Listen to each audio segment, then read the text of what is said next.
Sobrang sarap niyang maglaps ng ngipay. Tapos habang nilalaps niya, gini-ginger niya ako.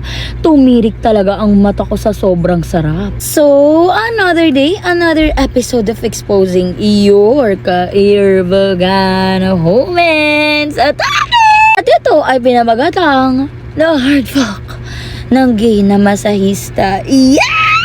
Hi ma, I'm F25. Itong ichichika ko ay nangyari just last month. Nagtatrabaho ako sa isang kumpanya around Makati and nag-i-stay sa condo. Malapit lang din to sa work ko. Mag-isa lang akong nakatira dito since yung family ko nga ay nasa province. Last week, sobrang busy namin. Yung di mong over na over kasi nga sa overtime kaka-clutch ng work. Saturday nung time na yon. And finally, nakapagpahinga na ako and I've decided na magpa-home service ng full body massage. Kasi pagod na pagod ang katawan ko and tinatamad akong bumangon. Tapos hindi mo alam, mas mapapagod ka pala kasi nagpa-home service ka pa, putang ina mo. Fast forward, nag-book nga ako ng home service massage ng 5 p.m. PS, hindi ito ang first time na nag-book ako sa kanila kasi suki na ako dito. Ni-request ko si Ate Lani ang pupunta since sa kanila nga ako nahiyang. Pero sabi nila, wala daw si Ate Lani on leave. And ang available nila na taga-masahe is si Mil. And gay naman daw siya. Tinanong nila ako kung okay lang sa akin. And since gustong gusto ko na magpamassage, nag-agree na lang ako. Fast forward 5 p.m, dumating na si Mil sa kondo ko. Oh my gosh, Mima, sobrang pogi niya kahit gay siya. Tapos sobrang mamaskels, gano'n, maskels, borta daw, gano'n. Ang maganda talaga yung katawan at tindig at mistiso pa siya. Mistiso pa siya. Gosh, biglang nanginig ang ngipay ko, ma! So ito na nga, simpleng hi hello lang, pakilala, tapos kwento-kwento bago masahe. Fast forward, pinaghubad niya na ako kasi nga full body massage and naka-undergarments na lang ako noon at nakadapa. Nung una, sobrang sarap niyang magmasahe. Natatamaan talaga yung mga sakit sa katawan ko at nagkukwentuhan kami about sa work and life lang, Mima. Nung nasa balakang na siya, napapansin ko mas dumidiin yung hawak niya sa akin, yung parang may halong gigil. Ganon! Tapos nagulat ako, parang hinihimas-himas niya yung hita ko, ganon. Tapos parang naririnig ko siya, jumujungol ng mahina habang hinihimas yung legs ko. Diyos ko, hindi ko naman pinapansin since gay nga siya, diba? Fast forward, pinatihaya niya ako. Habang hinihilot niya yung hita ko, nararamdaman ko yung kamay niya sa ngipay ko, ma. Ang ngipay ko, Diyos ko! Tapos, ginusok niya yung kamay niya sa towel na nakatakip sa juging ko at minasa yung juging ko box. Bigla niyang hinubad ang pants niya at pina-orpap sa akin ang nota niya. Nagulat ako, mi, kasi ang laki-laki ng nota niya. Mahaba na, mataba, maugat pa at galit na galit. In fairness, maha, ang bango ng nota niya at ang linis. Nakapag-shave talaga. Ala, ready si bakla, charis. So ayun na, mi, inorpap ko na ang nota niya. Syempre, tatanggi pa ba ako? Blessings na yan.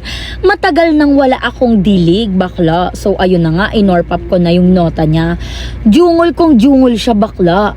Nagulat ako nang bigla niyang ginosok yung daliri niya sa ngipay ko at gininger ako ng gininger. Sarap na sarap naman ako, bakla.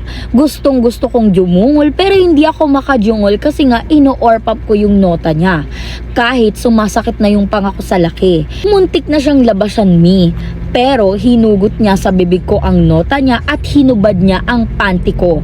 Akala ko ijojosok na niya yung nota niya since gay nga siya. Akala ko kapag gay, nandidiri sa ngipay. Pero nilaps niya pa ang nipay ko. Grabe, hindi yan gay. Hindi yan, bi yan siya. Hindi siya bakla na gay. Ganon. Kasi pag gay lang talaga, attracted talaga sa bisexual yan si bakla or pansexual, I think. So, yun nga, te. Grabe. Sobrang sarap niyang maglaps ng nipay. Grabe, tapos habang nilalaps niya, gini-ginger niya ako. Tumirik talaga ang mata ko sa sobrang sarap.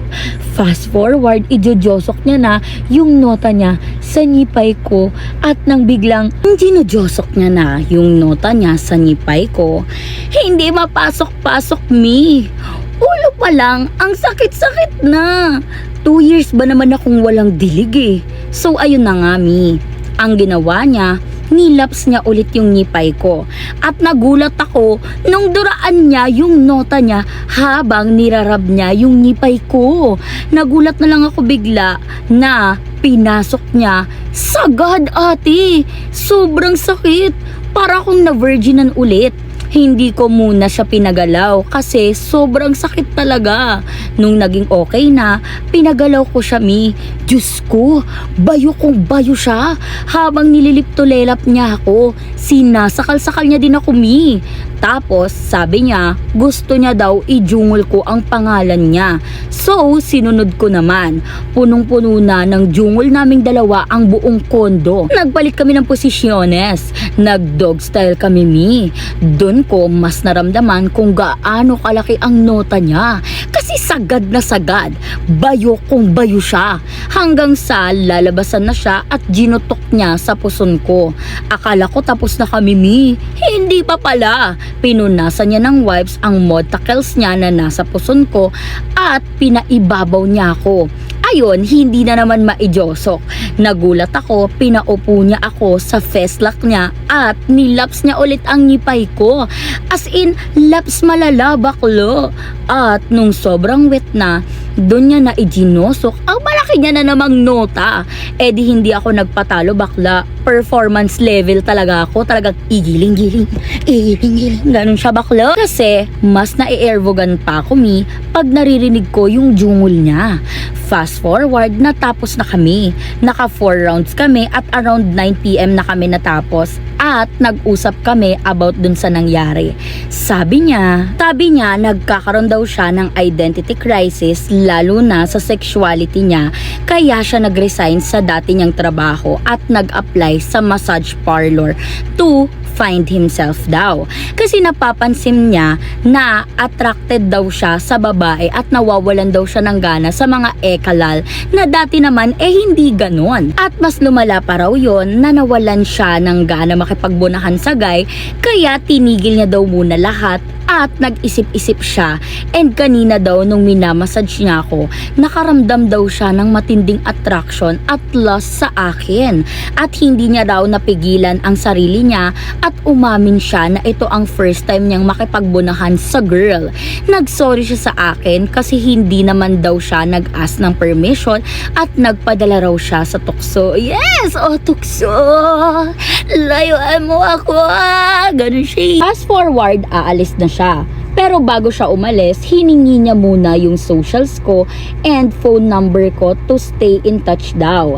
Binigay ko naman since akala ko mafi-figure out niya din eventually na gay talaga siya at hindi na masusundan yung nangyari sa amin.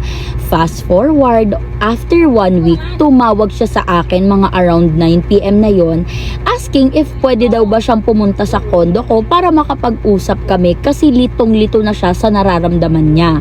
Pumayag naman ako kasi umiiyak na siya sa call, naaawa na ako. Ganon. Around 9:30 dumating na siya. Nagulat pa ako kasi lasing na lasing siya pagbukas ko ng pinto. Nilip-tulelap niya agad ako at sinara niya ang pinto. Noong nakarating na kami sa sala, bigla niyang hinubad yung duster na suot ko at talagang sinupsup mari ang juging ko, baklo. Hinubad niya yung suot niyang pants at dinala niya ako sa balcony ng kondo at dun niya ako pinaluhod at pina-orpap sa akin ang galit na galit niyang nota.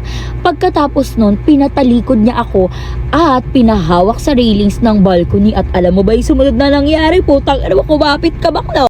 Sabay, josok ng nota niya sa nipay ko. Shoota, sobrang sarap.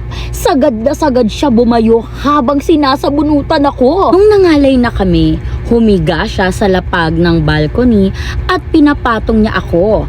Pigil na pigil ako sa jungol ko, ma. Baka kasi may makarinig sa kabilang unit. After niyang lavason, hinila niya ako papunta sa sala at dun niya ako binona sa sofa. Kada pasok at sagad, tumitirik talaga ang mata ko sa sarap. At napapamura talaga ako kasi bakit ang sarap niyang bumona, bading nga siya. Fast forward, naka 5 rounds kami nung gabi na yon. Nung nagising kami ko na umagahan, nagsabi siya sa akin na mas naguluhan daw siya kasi hinahanap-hanap niya raw ako at araw-araw daw hindi nawawala sa isip niya ang bunahan namin. So nagtanong ako kung ano bang gusto niya or kung ano na ang plano niya. Ngayon sabi niya if pwede daw ba kaming maging fubu while he's figuring things out. Nagmamakaawa raw siya na pumayag ako. Kahit hanggang malaman lang daw niya ano ang tamang gawin, and since naawa naman ako and nota na yan tatanggi pa ba ako? So nag-agree ako with tango-tango and morning 6. Ay walang kapaguran ang nipay na to bakla. Nangyari naman to nung June 25. Pumunta siya dito sa condo ko since birthday ko. Inaya ko siyang magnomo at manood ng movie sa Hindi, joke lang, walang promotion gago. Pero naisip ko siyang pagtripan. Curious lang din ako kung totoo to. Noong almost maubos na yung iniinom namin na alak, naisip kong lagyan ng Robust Extreme ang drink niya habang nasa CR siya at umihi. Diyos ko mi, traidor! 30 minutes lang, sobrang nagiging touchy na siya sa akin. Halik-halik sa balikat, sa liig at sa likod ng tenga hanggang sa batok. Maya-maya lang ginudyosok niya na yung kamay niya sa shorts ko at gininjer ako. Mi Diyos ko. Tapos sinubad niya na yung shirt ko at sumupsup sa akin na parabang uhaw na uhaw siya. Nagulat ako nung inilabas niya yung nota niya, mas malaki at mas matigas kesa sa usual na laki at tigas neto. Kumbaga parang bakal sa tigas bakla. Wala nang intro mi. Nilaps na yung nipay larot ko as in grabing laps. Sobrang intense niya lumaps ng time na yun. Nanilabasan talaga ako at dinilaan niya yun bakla bago niya iginosok. Galit na galit ang nota niya. Abot sikmura ata yung nota niya nung time na yun at sobrang sakit na masarap. Bayo kong bayo siya, gigil na gigil kada bayo. Bayo kong bayo siya mi, gigil na gigil yung kada bayo niya.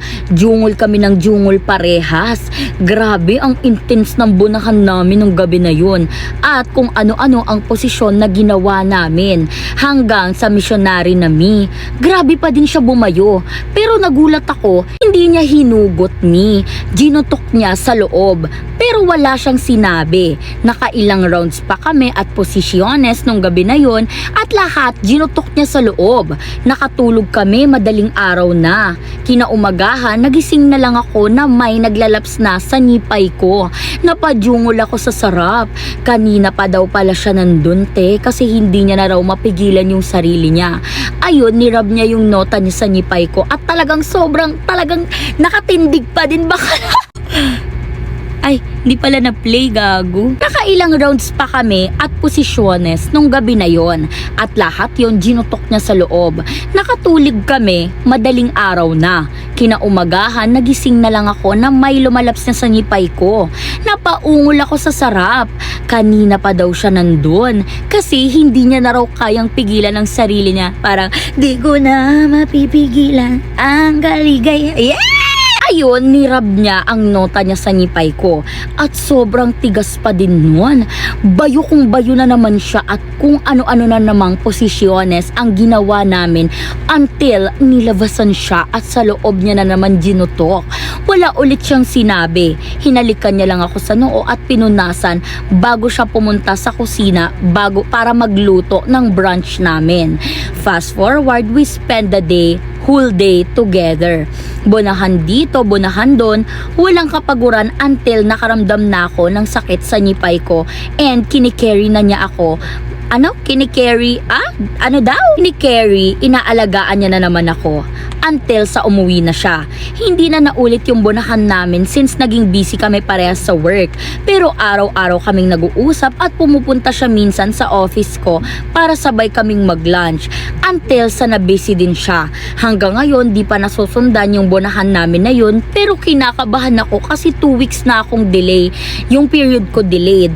And yung time na yun na ginutok niya sa loob, hindi pala ako nakapag-take ng morning after pill kasi nakalimutan ko. Di ko alam ano sasabihin ko sa kanya. Well, okay naman kami, hindi lang nakikita sa sobrang busy namin parehas.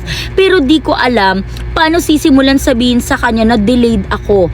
Gusto ko sana nakasama siya mag-take ng PT kung sakali para hindi ako manlambot sa kaba.